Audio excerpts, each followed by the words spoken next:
اعوذ باللہ من الشیطان الرجیم بسم اللہ الرحمن الرحیم رب اشرح لی صدری ویسر لی امری واحلل عقدۃ من لسانی یفقہوا قولی۔ سورۃ الاحزاب کی آیت 40 میں خاتم النبیین کی اصطلاح کی وضاحت کا سلسلہ جاری ہے۔ ہم نے اس سے قبل قرآن، حدیث اور صحابہ کے مطابق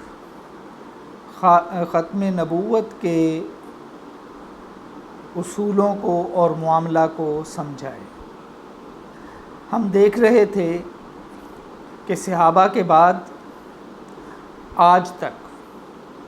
ختم نبوت کے متعلق اب بڑے بڑے جید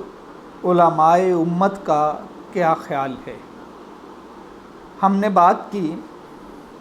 علامہ زمخشری کی، جو تفسیر کشاف میں لکھتے ہیں کہ اگر تم کہو کہ نبی صلی اللہ علیہ وسلم آخری نبی کیسے ہوئے جبکہ حضرت عیسیٰ علیہ السلام آخری زمانے میں نازل ہوں گے،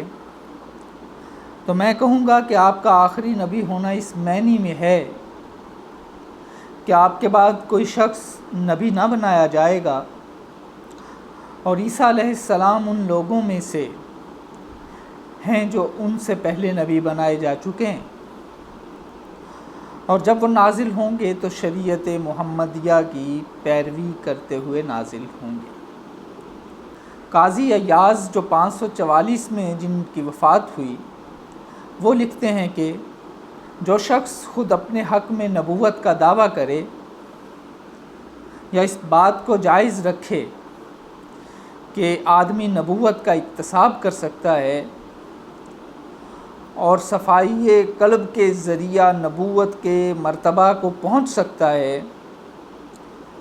جیسا کہ بعض فلسفی اور غالی صوفی، اسی طرح جو شخص نبوت کا دعویٰ تو نہ کرے مگر یہ دعویٰ کرے کہ اس پر وحی آتی ہے، ایسے سب لوگ نبی صلی اللہ علیہ وسلم کے جھٹلانے والے ہیں،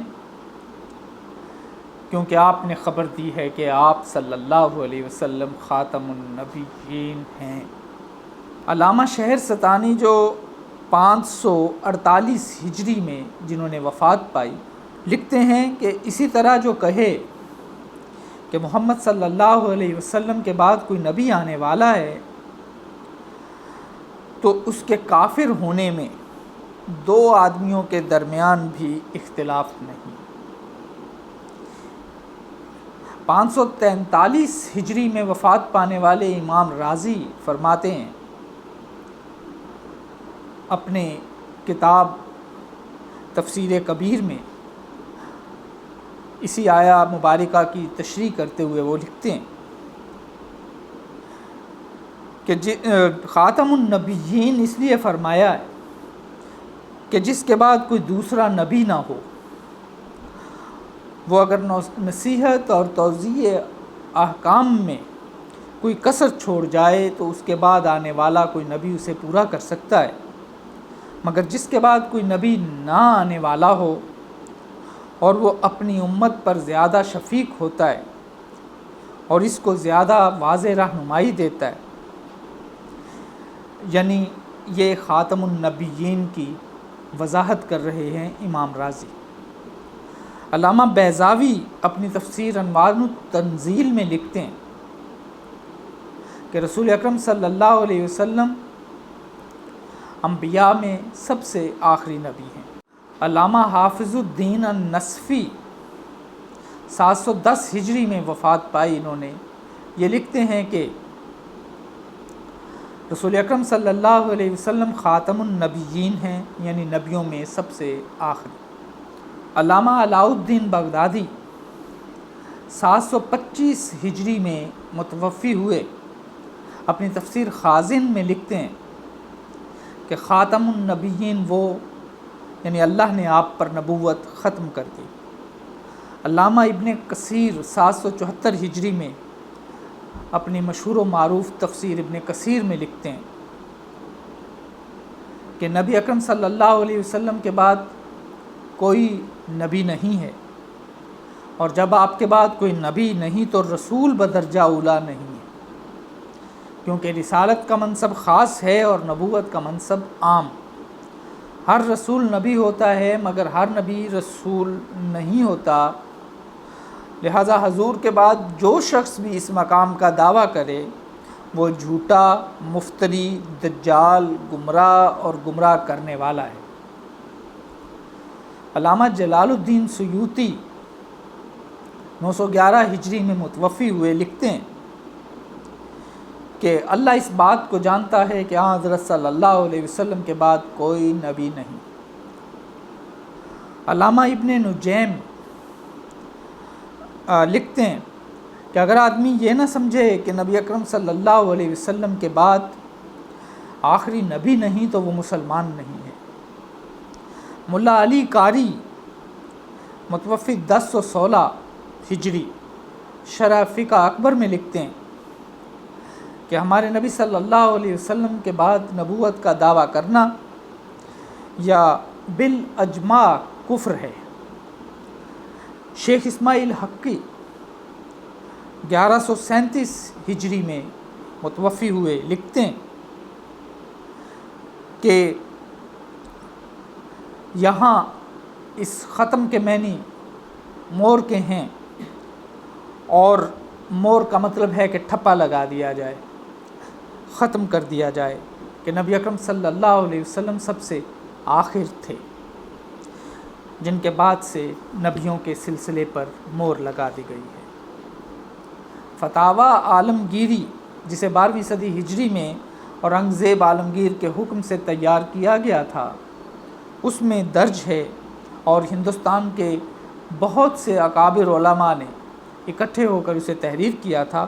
اس میں لکھا ہے کہ اگر آدمی یہ نہ سمجھے کہ محمد صلی اللہ علیہ وسلم اللہ کے آخری نبی ہیں تو وہ مسلم نہیں ہے۔ علامہ شوکانی کہتے ہیں کہ جمہور نے خاتم کو زیر کے ساتھ پڑھا ہے، لیکن وہ اس کو زبر کے ساتھ، تے کے اوپر زبر کے ساتھ خاتم پڑھتے ہیں۔ تو پہلی قرأت کے معنی یہ ہیں کہ آپ نے انبیاء کو ختم کیا، یعنی سب کے آخر میں ہوئے، اور دوسری قرأت کے معنی ہیں کہ ان کے لیے مور کی طرح ہو گئے، جس کے ذریعہ سے سلسلے کو سرب مور کر دیا گیا، یعنی بند کر دیا گیا۔ سامعین، علامہ آلوسی نے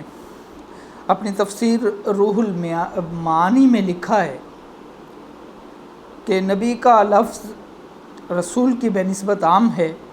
لہذا رسول اللہ صلی اللہ علیہ وسلم کے خاتم النبیین ہونے سے خود بخود لازم آتا ہے کہ آپ خاتم المرسلین بھی ہیں، اور آپ کے خاتم الانبیاء و رسول ہونے کا وصف منقطع ہو گیا۔ سامعین، اس طرح ہم اس نتیجہ پر پہنچے ہیں کہ اللہ کا رسول، اللہ کے رسول کے صحابہ، اور صحابہ سے لے کر آج تک آنے والے بڑے بڑے علماء، ہر صدی میں سے ہم نے ایک ایک نمائندہ آپ کے سامنے اس کا بیان رکھا ہے۔ امت مسلمہ میں اس بات پر اتفاق ہے کہ اس آیہ مبارکہ کی تشریح کے اندر یہ بات ہے کہ رسول اکرم صلی اللہ علیہ وسلم آخری نبی ہیں اور آپ کے بعد کوئی نبی نہیں ہو سکتا۔